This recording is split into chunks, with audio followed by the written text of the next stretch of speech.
Malagang maunawaan hindi lamang ang kapaligiran ang patuloy na nagbabago, kundi maging ang takbo ng lipunan na kinabibilangan ng bawat isa. At isa sa pagbabagong ito ay tinatawag na globalisasyon.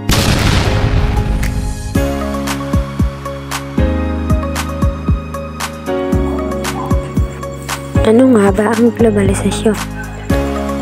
Ang globalisasyon ay tumutukoy sa pagkakaugnay-ugnay ng mga bansa, lipunan at ekonomiya sa buong mundo.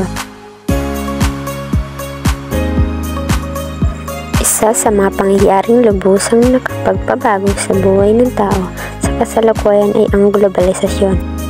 Mula paggising, pagpasok sa paaralan, panonood ng telebisyon at maging sa pagkainan, ay mababanaag ang manifestasyon ng globalisasyon.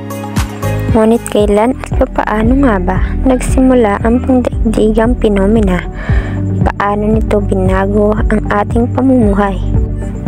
Ang globalisasyon ay proseso ng mabilisang pagdaloy o paggalaw ng mga tao, bagay, impormasyon at produkto sa iba't ibang direksyon na nararanasan sa iba't ibang panig ng daigdig. Ito ay dulot ng pag-unlad sa teknolohiya, komunikasyon,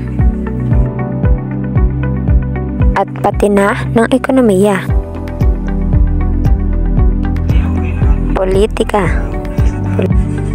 at kultural na mga kadahilanan.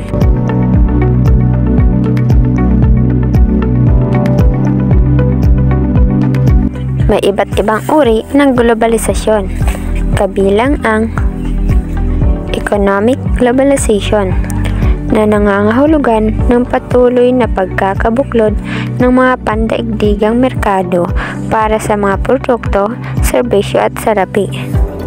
Maaring magdulot ito ng mas maraming kalakalan at investment, pati na rin ng malaking kompetisyon. Gayunpaman, maaari rin itong magdulot ng pagkawala ng trabaho at kakulangan sa sahod para sa mga manggagawa, pati na rin ng mga pag-aabuso at pagkasira sa kalikasan. Cultural globalization na nangangahulugan ng pagkalat ng mga ideya, paniniwala at kaugalian sa buong mundo. Maaaring magdulot ng mas malawak na pag-uunawa at pagpapahalaga sa iba't ibang kultura at ating pagkakaiba-iba. Gayunpaman, maaari rin itong magdulot ng pagkawala ng kultural na pagkakakilanlan, pati na rin ng di pagkakaintindihan. Political globalization na nangangahulugan ng patuloy na pagtutulungan at pagkakaugnayan ng mga bansa sa mga isyu ng pandaigdig tulad ng seguridad, karapatang pantao at kapaligiran. Maaaring magdulot ito ng katatagan at kaunlaran, pati na rin ng mas epektibong mga tugon sa mga hamon ng daigdig. Gayunpaman, maaari rin itong magdulot ng pagkawala ng soberanya at demokratikong pangasiwa, pati na rin ang hindi pagkapantay-pantay at kawalan ng katarungan.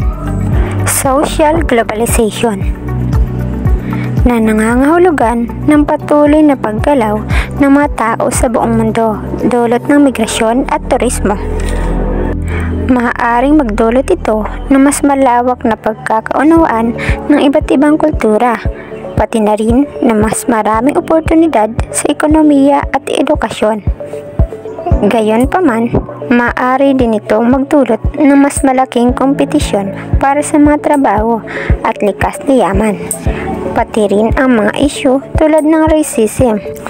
Sa kabuuan, ang globalisasyon ay maaaring magdulot ng mga oportunidad at hamon at ang mga epekto nito ay maaaring magbago depende sa antas ng pag-unlad ng isang bansa at sa mga patakaran o batas na itinakda ng mga ito.